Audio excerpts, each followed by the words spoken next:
Los destructores.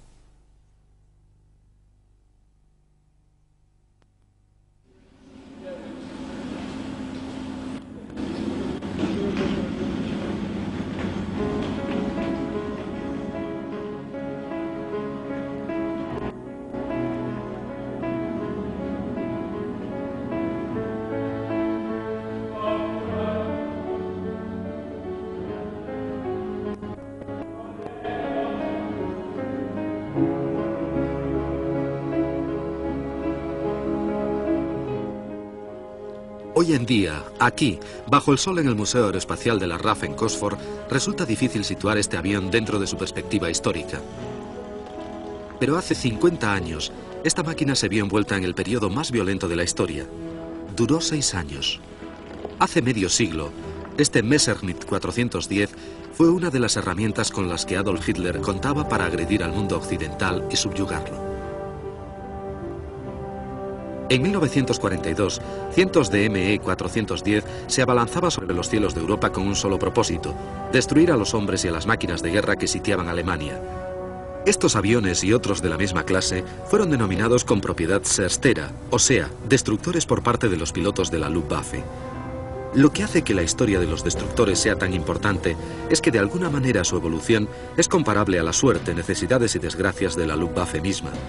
Los destructores no fueron aviones de un tipo determinado, sino más bien de una clase entera. Por eso fueron usados en múltiples cometidos: escoltas, cazatanques, caza nocturna. Puede que fueran los más versátiles y más ambiciosos aviones de toda la guerra.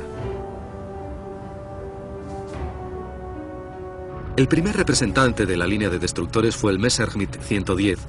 Originalmente diseñado como escolta de bombarderos, el 110 voló por primera vez en 1936, pero transcurrieron algunos años de duro trabajo antes de que este bimotor estuviera listo para el servicio.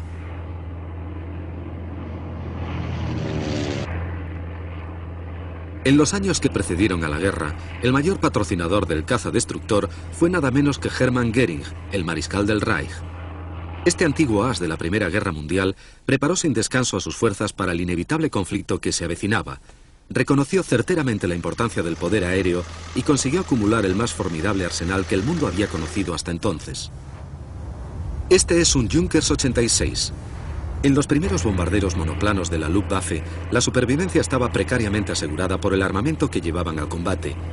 Esta vulnerabilidad hizo que los planificadores militares buscasen la manera de que costosos bombarderos como el Ju-86 tuvieran mayores oportunidades de volver a su base. Juntamente con la aparición de nuevos y más potentes motores, nació la esperanza de que la siguiente generación de bombarderos alemanes podría ser realmente capaz de eludir a la caza enemiga. El Dorner 17 fue la encarnación de ese optimismo. Construido con un blindaje muy ligero para ser un bombardero, era realmente veloz. Debido a su curiosa forma, el Do-17 fue llamado el lápiz volador por los pilotos alemanes que lo volaron. En la Guerra de España se les adjudicó el curioso nombre de bacalaos, quizá por la forma de sus timones de cola. En su día el compañero más cercano de este avión fue el Heinkel 111, un bombardero muy avanzado. En España se le llamó Pedro. Los estrategas alemanes abrigaban la esperanza de que en el futuro conflicto flotas de estos bombarderos dominarían los cielos y poco después el suelo debajo de ellos. Pero junto con esas esperanzas existían preocupaciones. Las lecciones aprendidas en España, pagadas con vidas de aviadores, habían enseñado a la Luftwaffe que, aunque rápidos, estos bombarderos eran todavía vulnerables al fuego enemigo. La solución estaba clara.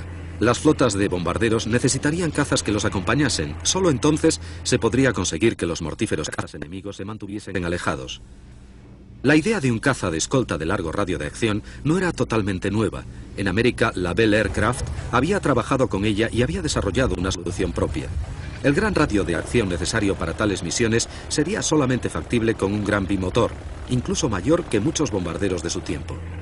El Airacuda fue el primer proyecto de Bell en este sentido y poseía algunas características nuevas, incluyendo hélices propulsoras detrás de las alas.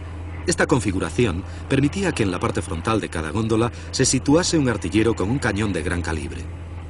Este pesado caza nunca fue producido en serie, pero el siguiente diseño de esta compañía, el P-39 Airacobra, fue la montura con la que combatieron miles de pilotos rusos en el frente oriental.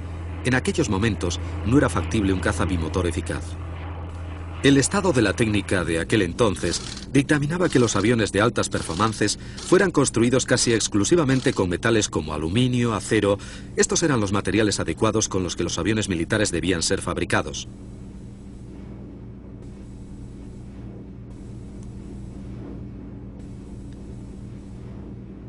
En la construcción de aviones, la madera estaba siendo rápidamente relegada al pasado. Hacia los últimos 30, la transición estaba casi terminada. Todavía quedaban algunos que insistían en aprovechar la ligereza que ofrecía la construcción de madera. Los futuros diseños confirmarían este punto de vista. Este notable avión fue diseñado por el famoso holandés Anthony Fokker. Llamado el modelo G1, fue más conocido como segadora. Desgraciadamente para sus víctimas, no tenía nada que ver con su ruido, sino más bien con el efecto de sus ametralladoras. Bimotor, multiplaza, de propósitos generales, se ajustaba perfectamente al concepto del destructor.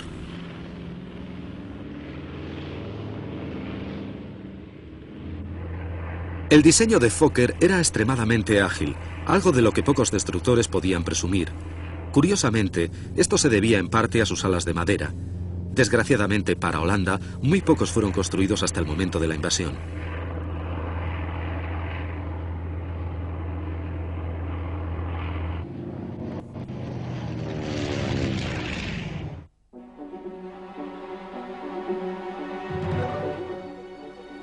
...1 de septiembre de 1939...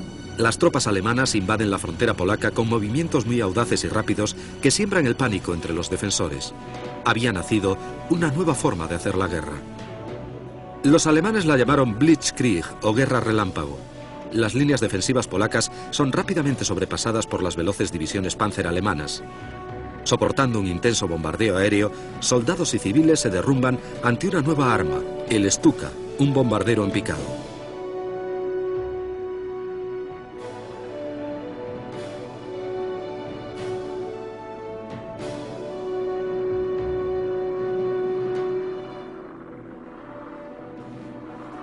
Los bimotores de bombardeo alemanes, sin resistencia por parte de la anticuada aviación polaca, vuelan impunemente llevando la destrucción a las ciudades polacas.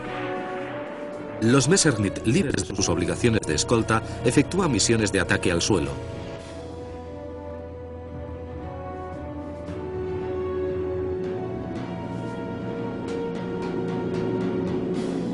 Pero Polonia solo era el primer paso.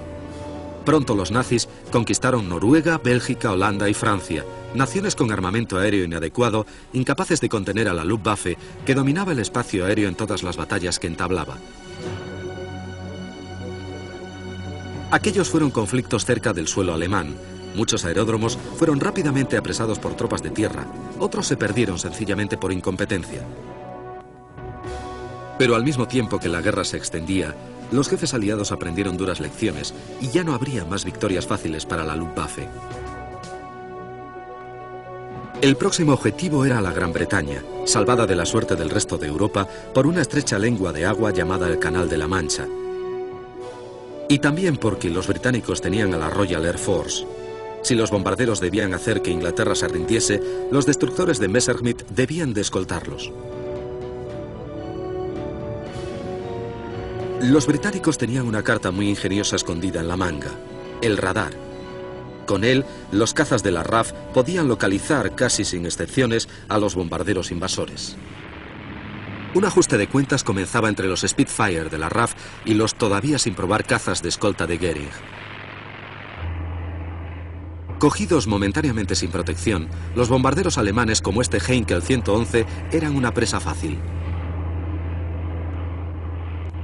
Rápidamente los 110 se acercan a defender al bombardero y, teniendo por su parte la ventaja de la altura, toman como blanco al Spitfire. Pero esta película, tomada desde la fotoametralladora del 110, pone de manifiesto el principal inconveniente del destructor. Siendo más de 100 km/h más lento que el avión británico, no podía aventajar en la maniobra a los cazas monomotores. El Spitfire sencillamente se le escapa. En unos pocos y desesperados días, las teorías de Goering sobre los destructores son probadas, juzgadas y abandonadas. A pesar de los fallos sobre Inglaterra, los destructores, actuando como aviones de ataque al suelo, tuvieron cierto éxito. Durante la invasión de Rusia, jugaron un papel vital en ataques por sorpresa que prácticamente aniquilaron la fuerza aérea rusa. A lo largo de la guerra, Goering confió a otro as de la Primera Guerra Mundial, Ernst Udet, visto aquí a la izquierda, gran parte de la planificación a largo plazo. Goering le propuso. Goering fue camarada suyo de la escuadrilla Richthofen y le propuso, o quizá le forzó a unirse a la nueva fuerza aérea alemana. Tienes que venir con nosotros como héroe de la Primera Guerra Mundial. Tienes que aceptar este puesto. Y él lo hizo y tuvo suerte, pues su vida era volar y después, más adelante, ocupó otro puesto en el que tenía que dirigir la planificación de todos los nuevos proyectos y decidir el armamento futuro y nuestro equipo.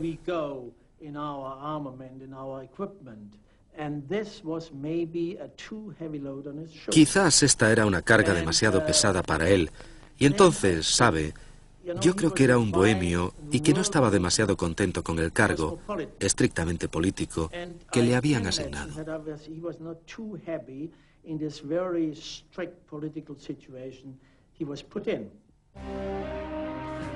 Udet fue la pieza clave en el desarrollo del primer bombardero en picado de la Luftwaffe, el Su-123. Basado en una idea americana, este biplano permaneció en servicio casi toda la guerra. Anteriormente, luchó en la contienda española donde fue llamado Angelito.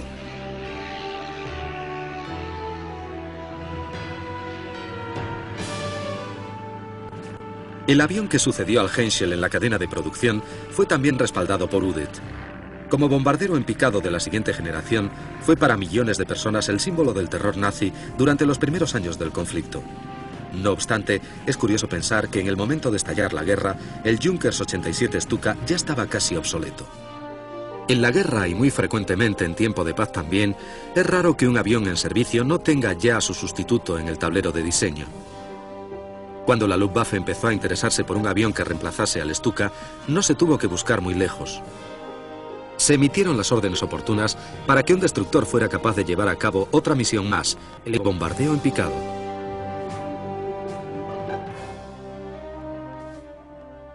Messerschmitt abordó el problema frontalmente y desarrolló uno de los más notorios aviones multitarea de la guerra, el Me-210. El 210 era más pequeño que el 110 y debido a su corto morro, las hélices podían estar más juntas. El resultado final fue un avión más ágil y un mejor caza. La nueva cabina biplaza mejoraba grandemente la visión hacia abajo en los ataques a tierra. Sin embargo, el avión tenía algunos problemas serios. El 210 estaba dotado de motores de escasa potencia y el tren de aterrizaje presentaba fallos mayores. Pero lo peor de todo era que la aerodinámica del ala estaba mal calculada. El más voluminoso 110 era un avión que gustaba a los pilotos, era fácil de manejar. Por otra parte, el 210 era inestable y muy exigente con el piloto. En el combate no podía maniobrar bien y era lento. Muchos 210 fueron presa fácil para los cazas aliados, como se observa aquí, grabado por la fotoametralladora de un P-47. Fue muy embarazoso para Udet y Goering. El 210 fue ampliamente reconocido como un error dentro de un sistema que no toleraba errores.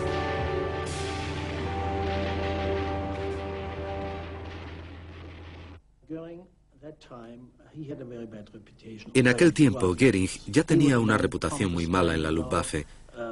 Era un hombre muy pomposo, ¿sabe? Presumiendo y pretendiendo ser lo que no era. Para ser honesto, puede que fuese un gran organizador antes de la guerra. Él llevó a cabo varios programas políticos y económicos, pero ciertamente no era un estratega. Estaba equivocado acerca de la guerra aérea y puede que notase que no llevaba las riendas de la fuerza aérea, o sea, que era dirigida por otros.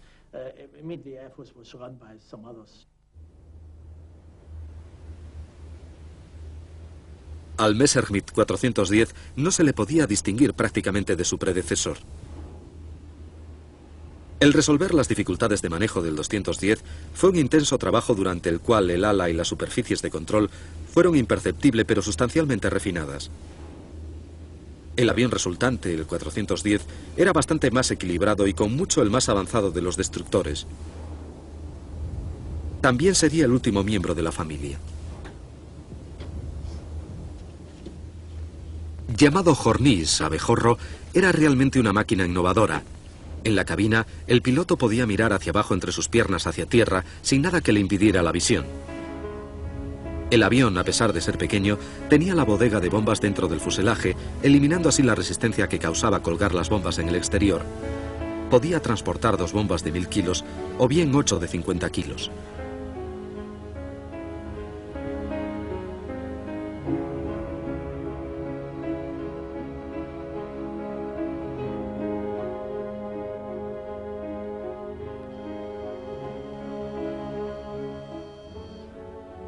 Además de esta mortífera carga, tenía sitio para colgar otros armamentos en 4 soportes detrás de la bodega.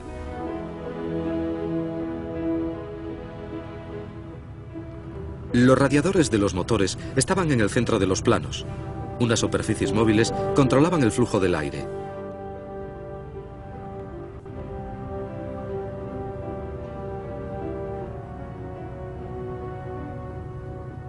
En su día, el ala de Messerschmitt fue una maravilla de la ingeniería. No solo contenía todas las superficies de control, junto con los actuadores, mecanismos y motores que las movían, sino también cientos de litros de combustible.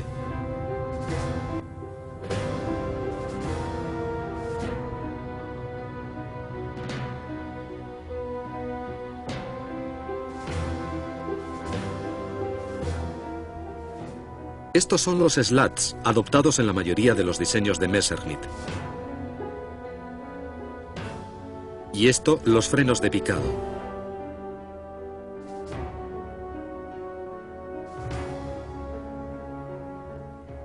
El armamento frontal era estremecedor. Consistía en 2 cañones y 4 ametralladoras.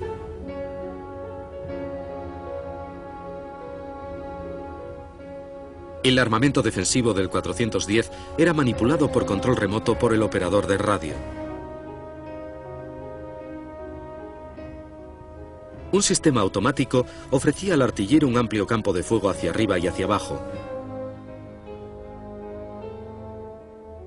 La articulación de las góndolas de las ametralladoras permitía disparar hacia atrás y hacia los lados.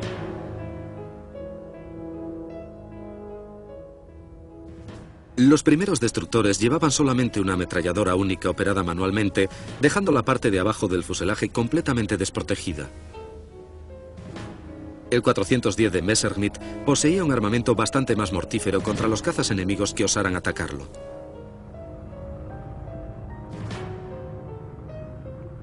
Con mayores motores y con pocos de los vicios de sus predecesores, el 410 era un avión tolerante.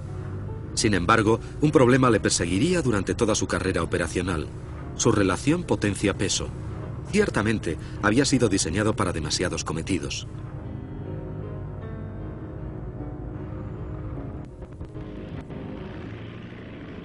Irónicamente, en el momento en que este destructor estuvo listo para el combate, la necesidad de la Luftwaffe de un caza de escolta había desaparecido, pues Alemania ya no era el cazador, sino la presa.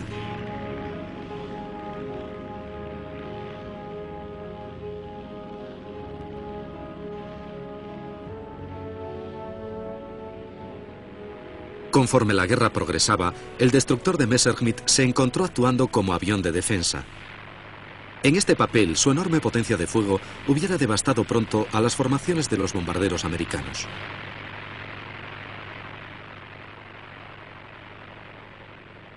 En un trágico juego repetido diariamente, los bombarderos de la 8ª Fuerza Aérea Americana volaban en el espacio aéreo alemán mucho más dentro que sus cazas de escolta. Se confiaba que el fuego defensivo de los Liberator y de los B-17 volando en formaciones cerradas detendrían a los cazas alemanes al acecho. Este dramático cortometraje, tomado desde la fotoametralladora de un destructor, demuestra cuál era la realidad.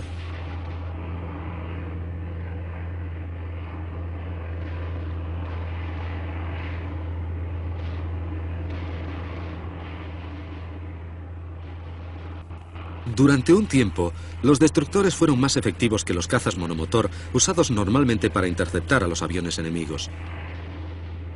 Los destructores tenían mayor autonomía, podían estar en el aire hasta 3 horas y media y poseían una capacidad de fuego muy grande. Así que durante ese tiempo pudieron diezmar a los bombarderos invasores.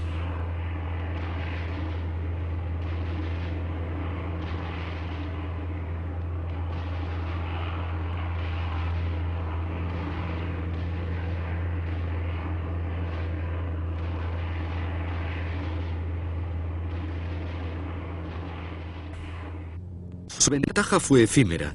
El radio de acción de los escoltas americanos estaba siendo aumentado constantemente y en un breve lapso de tiempo podrían reducir a pedazos a los aviones de Messerschmitt.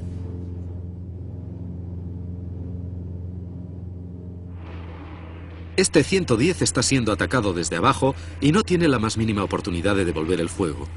Incluso un avión tan robusto como el destructor no puede soportar tantos impactos y sobrevivir.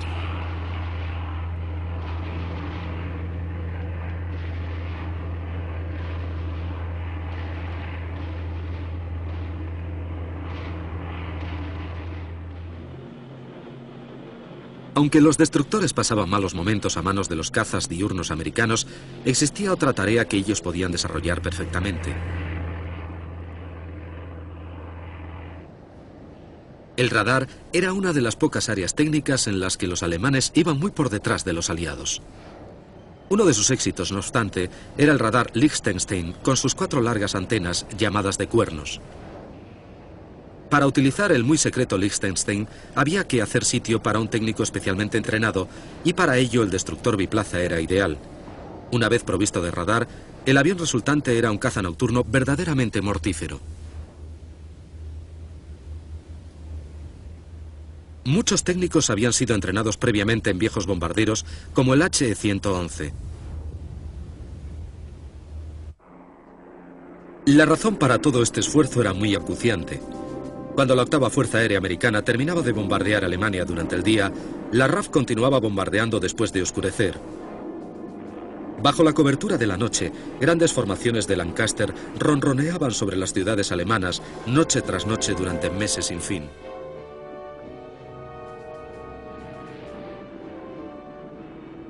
Conforme la industria alemana iba siendo destruida y miles de personas morían, se buscaba desesperadamente una salida. Los destructores, particularmente los 110, equipados con radar y utilizados como cazas nocturnos, fueron esenciales en su papel. Su gran radio de acción les permitía seguir a los bombarderos británicos antes y después de alcanzar el área del objetivo. Derribaron millares de ellos antes de que la guerra terminase.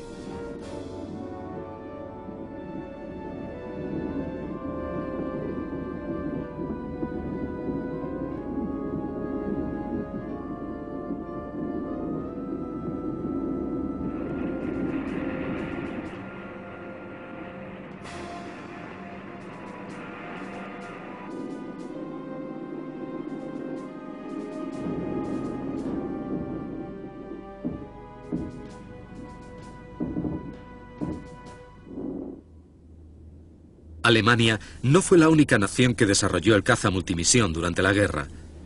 Los británicos tenían el Bristol Beaufighter, dotado de 2 motores radiales Pegasus. Tuvo un éxito razonable en el ataque al suelo, pero demostró ser mortífero con los blancos navales.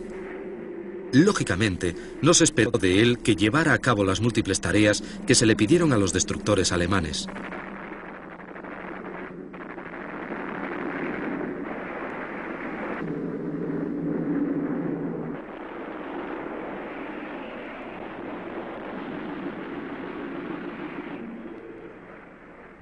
La contrapartida rusa del 110 fue el Petliakov II, uno de los primeros aviones soviéticos construidos enteramente de metal.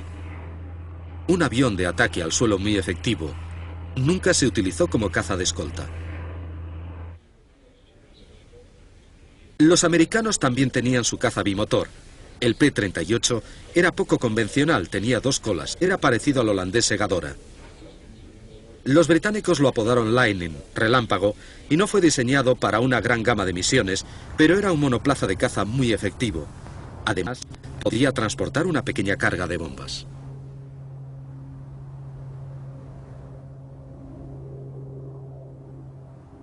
Desde el principio, el Lightning fue diseñado con una sola meta: velocidad. Los dos motores no tenían nada que ver con la seguridad, solo estaban allí para suministrar potencia.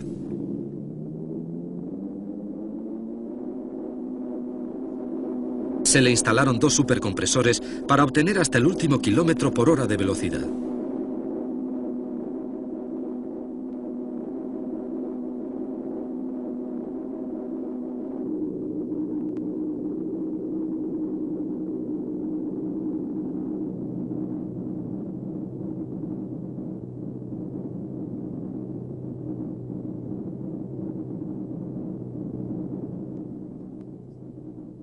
Es fácil darse cuenta cuán importante es reducir el peso y la resistencia para los diseñadores. El P-38 es esencialmente una combinación de ala y motores. Se consideraba al piloto casi como un mal necesario. Aunque era uno de los monoplazas más grandes de la guerra, resultaba ser uno de los aviones con mayores limitaciones de espacio que se pudiera volar.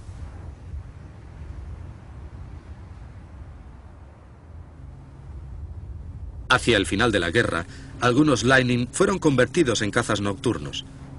Con el espacio restringido aún más, apenas se podía alojar al nuevo tripulante, un problema que las tripulaciones de destructores de Messerschmitt no experimentaron nunca.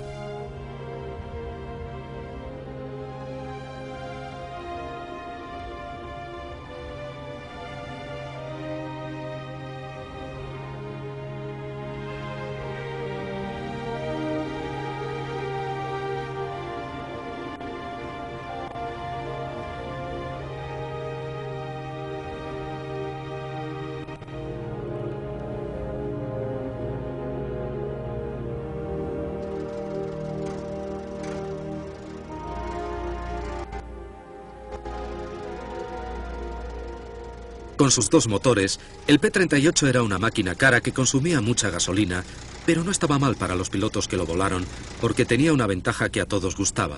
Era veloz y seguro.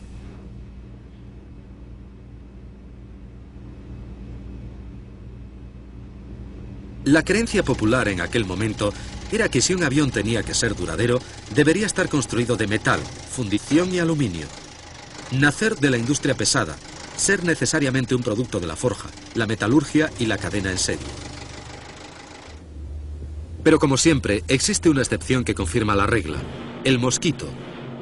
Construido de madera, fue una brillante idea que casi desestiman los británicos y que pudo sobrevivir gracias a la escasez de los metales en la guerra. El Mosquito no era realmente un destructor. Fue producido en diferentes versiones, cada una de ellas magnífica en sus diversos cometidos. Pero todos los aviones tenían algo en común: su estructura ligera y a la vez robusta, que los hacía tan veloces que no necesitaban armamento defensivo.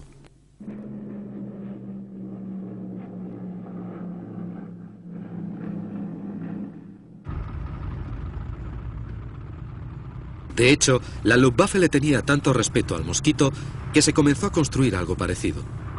A Focke-Wulf se le asignó la responsabilidad de fabricar un bimotor de madera con una relación potencia-peso igual a la del diseño británico.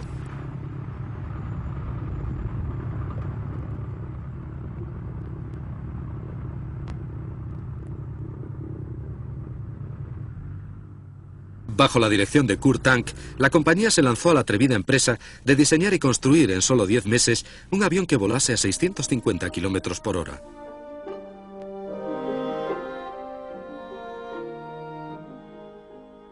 Conseguir esta meta significaba desarrollar un proceso completamente nuevo para moldear la madera por medio de grandes prensas. La estructura tenía que ser producida con tolerancias muy estrictas, ya que si la madera debía sustituir al metal, todo tenía que acoplarse perfectamente. El otro ingrediente esencial para el éxito del proyecto era una nueva resina sintética llamada Tego. Esta era la clave porque pegaba la madera con la resistencia suficiente para soportar los esfuerzos en el despegue y en el aterrizaje.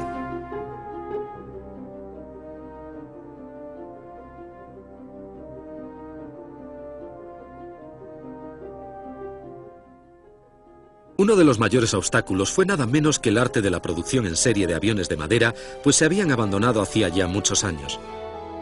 Así, en un espacio de tiempo increíblemente corto, los trabajadores debían ser entrenados para fabricar un avión con un acabado adecuado para llevar a los pilotos al frente.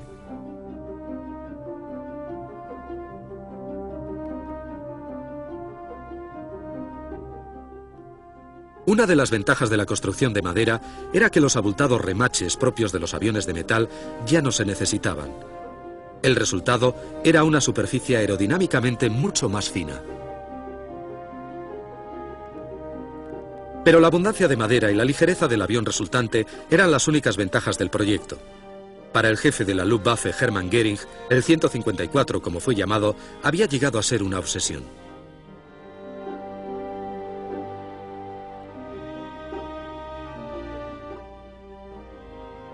Los mosquitos británicos inspiraban a la vez miedo y respeto a los pilotos de la Luftwaffe que se enfrentaban a ellos. Este hecho impresionó tanto a Göring que se sintió obligado a oponer a este avión una versión propia mejorada. Este sentimiento llegó tan lejos que el 154 adoptó extraoficialmente el nombre británico Mosquito, pero escrito con K. Kurt Tank siempre creyó que el Mosquito alemán era apto para muchos tipos de misiones. En un momento dado, casi llega a convertirse en un bombardero de alta velocidad, pero conforme aumentaba la intensidad de las incursiones de la RAF, el papel de caza nocturno llegó a ser vital.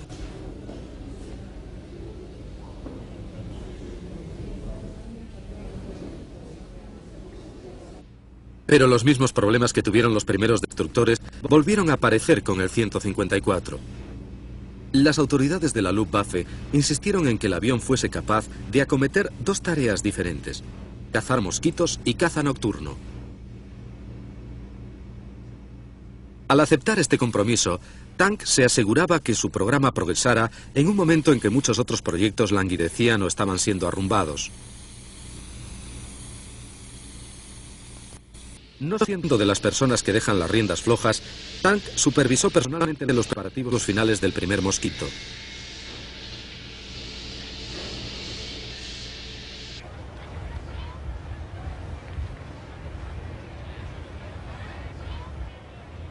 El 1 de julio de 1943, el primer TA-154 salía al campo de Langenhafen. Las suaves superficies de madera y las limpias líneas ocultan la naturaleza letal de su misión.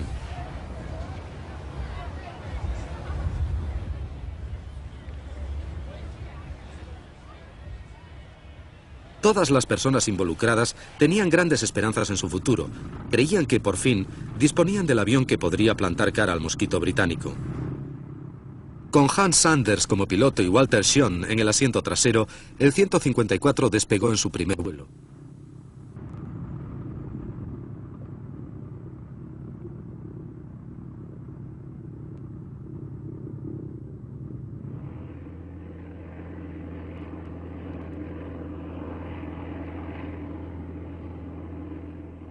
El avión se levantó pronto del suelo, pero cuando Sanders intentó replegar el tren de aterrizaje, la pata de morro se bloqueó a medio camino.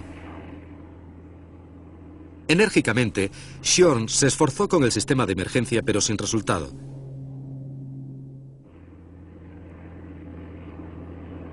La pata solo se desplegó en el momento del aterrizaje. A pesar de problemas menores, el proyecto del 154 progresó adecuadamente. Pero unos bombarderos nocturnos británicos, sin saberlo, en un golpe de suerte, atacaron la ciudad de Wuppertal y destruyeron la factoría que producía la resina sintética Tega. Los diseñadores buscaron desesperadamente un sustituto, pero lo que encontraron fue un producto que literalmente disolvía la madera. En su prisa por mantener en marcha el proyecto, algunos aviones se vieron envueltos en accidentes durante las pruebas. Tank no tuvo más remedio que suspender la producción. Fue acusado por Göring de sabotaje y juzgado por haber tomado esta prudente decisión. Pero incluso en la Alemania nazi se consideró que se había llegado demasiado lejos y poco después los cargos fueron retirados juntamente con el proyecto del 154.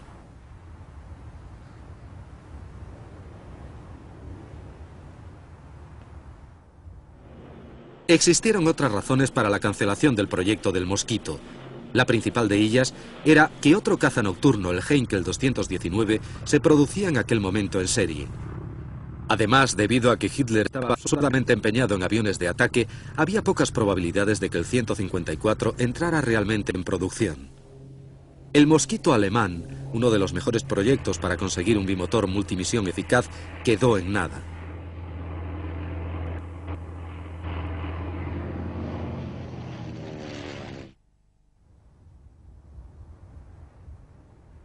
El Dornier 335 fue el último y más innovador intento de la Alemania nazi de explotar al máximo el potencial del bimotor convencional.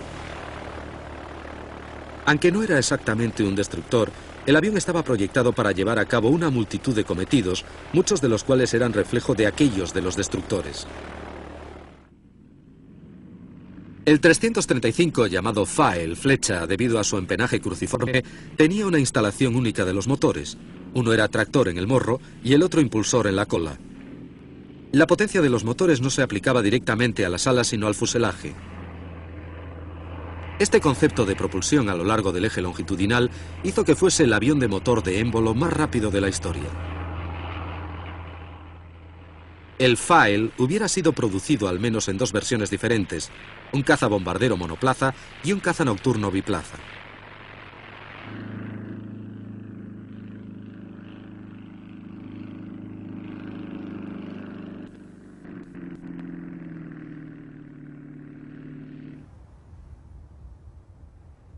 Los 335 capturados sorprendieron a los soldados americanos que lo vieron.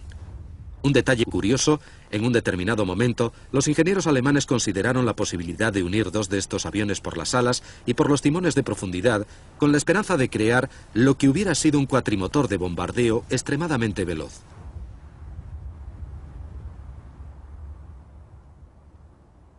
Otra máquina impresionante era el Heinkel 219.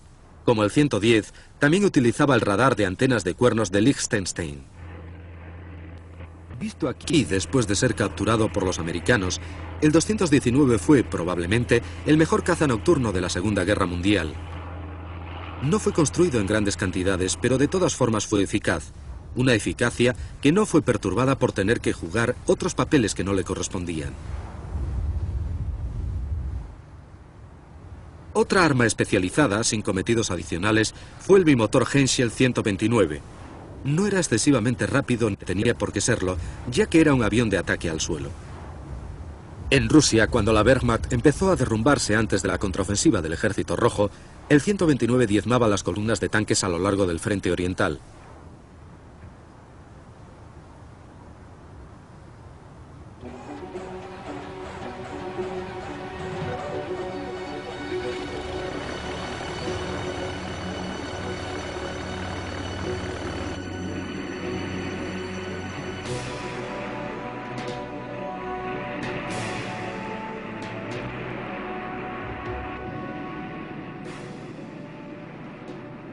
En el frente occidental, a pesar de las terribles pérdidas sufridas en la primera parte de la campaña, los bombarderos americanos continuaron sus incursiones diurnas contra los objetivos industriales alemanes.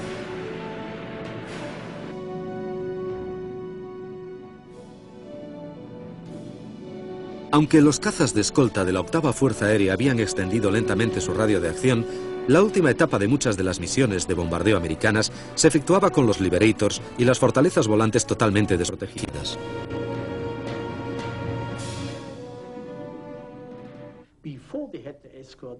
Antes de las escoltas, sabe, la 8ª Fuerza Aérea sufrió pérdidas muy importantes, de un 10 a un 15% en cada misión. No se podían sostener durante mucho tiempo.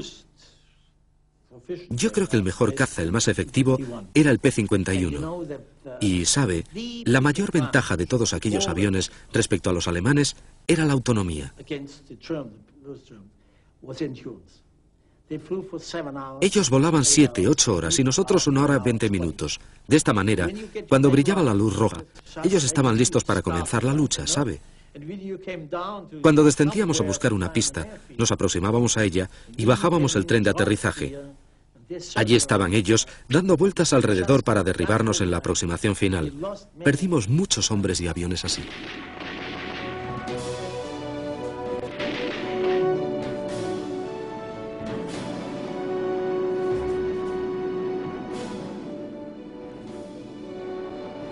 Como el Mosquito británico, el Mustang americano tuvo que luchar desde el principio contra el riesgo de ser cancelado.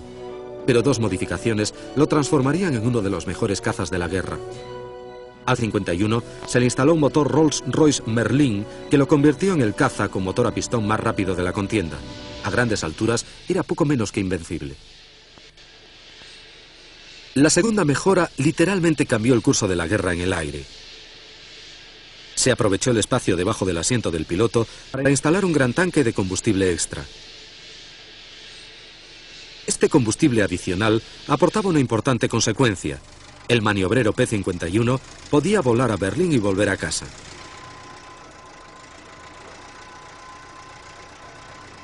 Como los destructores, también el Mustang llevó a cabo misiones tácticas, atacando a cualquier cosa que se moviese abajo en el suelo cuando se terminaba su tarea de escolta. En aquel entonces, los aviones aliados eran los dueños del cielo.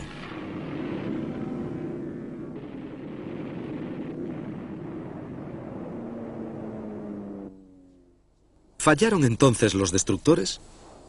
Probablemente sí, pero el fallo real no radicaba en las máquinas, sino en los hombres que tan drásticamente concibieron sus tareas. Caza bombardero, escolta, bombardero en picado, caza nocturno, ningún avión puede ser todo eso a la vez.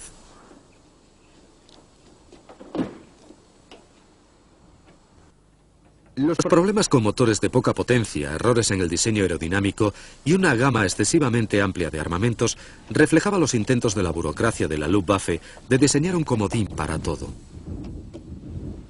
El precio pagado por esta decisión fue elevado. Con mejores máquinas, muchos pilotos de la Luftwaffe que perecieron podrían haber sobrevivido. Una víctima especial fue Ernst Sudet. Después del desastre del ME-210 se suicidó. El fallo del 210 fue un episodio particularmente feo. Después de aquello, ciertos altos jefes de la Luftwaffe insistieron en que el mismo Willy Messerschmitt debía ser destituido, pero nunca lo consiguieron. El 210 no era solamente un asunto embarazoso. Apreciaciones conservadoras indican que se perdieron unos 600 aparatos. Cuando fue capturado Goering, se dice que comentaba amargamente que de no ser por el 210, su vida hubiera sido más larga. Curiosamente, la búsqueda de un caza escolta de largo radio de acción no condujo a un bimotor como creyeron los alemanes. La respuesta fue mucho más sencilla, el P-51, un monoplaza de caza monomotor al que los americanos llenaron de combustible hasta los topes. Como avión de ataque, el concepto de destructor fue probablemente mejor conseguido por otro avión aliado, el Mosquito británico de madera.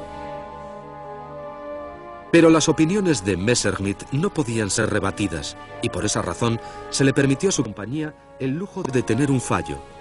Aunque los éxitos en ella tampoco eran extraños, durante el curso de la guerra, un modelo de Messerschmitt llegó a ser legendario. Solamente con él se llenaron los cielos de Europa.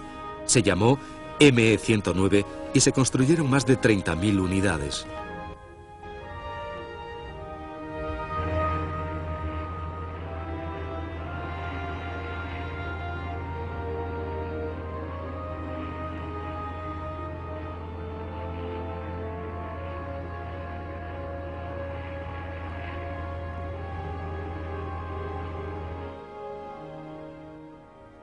Uno de los más revolucionarios aviones de Messerschmitt fue el ME-163 Comet. Hoy en día sigue siendo el único avión cohete que actuó en un conflicto bélico.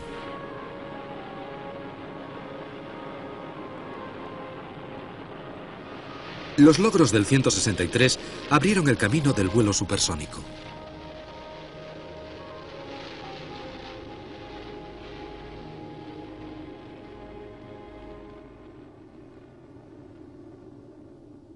Otro gran salto a lo desconocido fue el Gigant de Messerschmitt. Necesitaba al menos 3 destructores de escolta y asistencia de cohetes para que despegase. El Gigant continúa siendo uno de los más grandes planeadores que ha existido.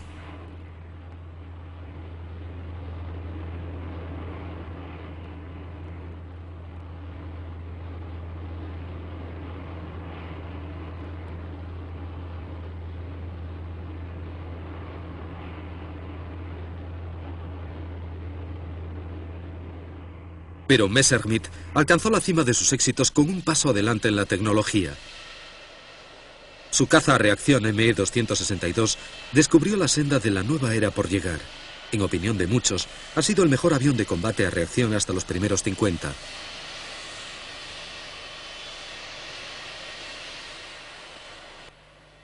El ME-262 fue, con mucho, el más terrible adversario con que los aviones aliados tuvieron que enfrentarse en la guerra. más de 240 km/h más rápido que los más veloces cazas aliados, solo eran vulnerables si se les cogía en tierra. La extensión lógica del caza de reacción es el bombardero de reacción. Con la llegada del Arado 234, el caza de escolta se quedó anticuado. Este veloz bombardero, más rápido que cualquier caza enemigo, transformó en realidad las predicciones de la década anterior.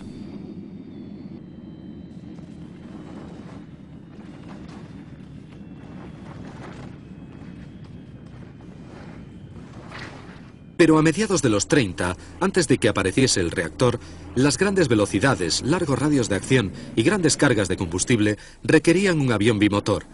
Y al final, el lastre que esto acarreaba representó el fracaso del concepto de destructor. Los primeros 110 eran casi tan grandes como los bombarderos HE-111 que debían proteger, lo cual ocasionó que fueran una presa fácil para los cazas monomotores enemigos. El más pequeño 210 era más rápido, pero padecía de una doble personalidad: avión de ataque al suelo y bombardero en picado. A pesar de su mala aerodinámica y de la poca potencia de sus motores, se ordenaron millares de ellos cuando aún estaban en los tableros de diseño.